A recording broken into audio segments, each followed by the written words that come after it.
नमस्कार साथियों, मैं डॉक्टर मुकेश गर्ग। जरा सोचिए में आपका हार्दिक स्वागत है।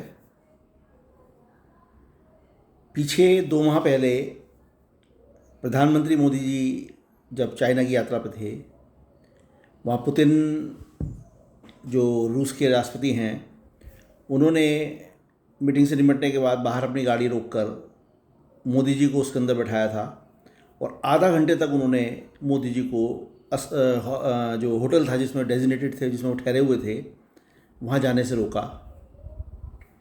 और उसके बाद जानकारी मिली कि CIA का एक एजेंट बांग्लादेश में मरा पाया गया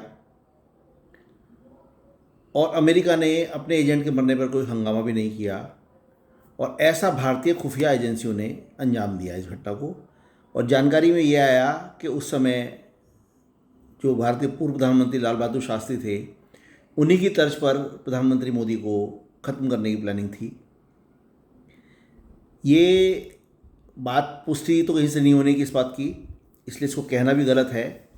लेकिन बात चूँकि देश के माहौल को ख़राब करने की लगातार चल रही है।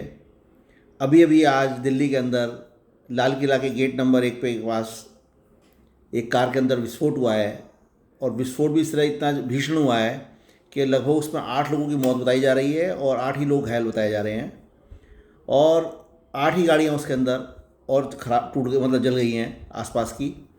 कुल मिलाकर अफरा तफरी मची हुई है और पूरी तरीके से दिल्ली रेड अलर्ट पर आ गई है।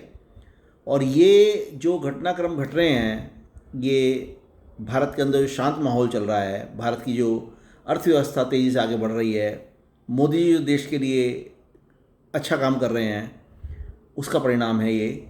जो आतंकी संगठनों को, जो अन्य देशों को समझ नहीं आ रही बातें, वो हैं ये। साथियों, अभी 2 दिन पहले यानी 7 तारीख को ही भारत का जो दिल्ली का सबसे बड़ा हमारा एयरपोर्ट है, IGI airport, Indira Gandhi international airport, उसके जो एयर ट्रैफिक कंट्रोल सिस्टम है उसको हैक किया गया। और हैक करने से लगभग 8,000 फ़्लाइट्स उसमें डिस्टर्ब हुई। पूरा सिस्टम जो डिस्टर्ब हो गया अपने आप में। ऐसा सिस्टम बनाने का प्रयास किया गया कि एक ही रनवे पर 2 प्लेन आ जाएं, एक आकाश में जो है हवाई पट्टियों पर जो है दोनों जगह, क्योंकि GPS सिस्टम को जो है वो डिस्टर्ब कर दिया गया था। ये सब कार्रवाइयाँ जो हो रही हैं, ये अंतर्राष्ट्रीय साजिश हैं। इनमें खाली हम ये ढूंढते रहें कि लोकल पाकिस्तान का जो है टेररिज्म का हाथ है, इसके अंदर अंतर्राष्ट्रीय साजिश है ये। इस पे पूरा फोकस इस समय सरकार का चल भी रहा है। और आज जो वो बम ब्लास्ट हुआ है, जिसके अंदर अभी 2 दिन पहले ही सहारनपुर से एक डॉक्टर को गिरफ्तार किया गया था और कल ही 350 किलो RDX फरीदाबाद के उसके आवास से मिला। AK-47 श्रीनगर में उसके आवास से, लॉकर से मिली बैंक के।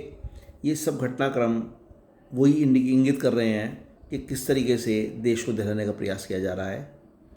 देश इस समय एक ऐसे उबलते हुए पानी की तरह है जो अपना असर चारों तरफ दिखा रहा है। और उसी का भय और उसी का डर ये है कि लोग, जो अन्य पावर्स हैं, अन्य जो कंट्रीज़ हैं, या जो दूसरे हमारे से जलने फूकने वाली ताकतें हैं, वो हमारे देश के विरुद्ध कार्य कर रही हैं। माहौल को ख़राब करने का प्रयास किया जा रहा है। एक बार से फिर सांप्रदायिक सौहार्द को बिगाड़ने का प्रयास किया जाएगा ऐसा करके। लेकिन हमें इसमें सोचना होगा, समझना होगा और किसी भी परिस्थिति से निकलना होगा बाहर, अपने धैर्य के साथ, संयम के साथ, ताकि जो है कोई पैनिक ना हो, किसी तरह की कोई दिक्कत ना हो। और देश की सरकार जो हर समय देश के लिए खड़ी हुई है, आम आदमी के लिए, नागरिक के लिए खड़ी हुई है, वो इसी तरीके से कार्य करती रही जैसे वो करती आ रही है। और मेरे विचार में ये जो आज धमाका दिल्ली के अंदर हुआ है, ये शायद प्रधानमंत्री मोदी के कार्यकाल में, लगभग 12 वर्ष हो गए उनके कार्यकाल को, में पहली बार ऐसा धमाका दिल्ली के अंदर हुआ है। और इसकी भी मैं नहीं समझता कि मोदी जी कोई छोटी मोटी बात रखेंगे और इसको जो है ढूंढ कर अपराधी को मारेंगे, इसमें मुझे ऐसा लगता है। इसलिए हमें उनके उस एक्शन का वेट करना चाहिए और धैर्य रखना चाहिए और हमें ये सोचना चाहिए कि किस तरीके से हमारे प्रधानमंत्री मोदी हमारे लिए सुरक्षित रहें। ज़रा सोचिए। साथियों, यदि मेरे विचार आपको उचित लगें तो कृपया मेरे चैनल को लाइक कीजिए, शेयर कीजिए और सब्सक्राइब कीजिए। धन्यवाद।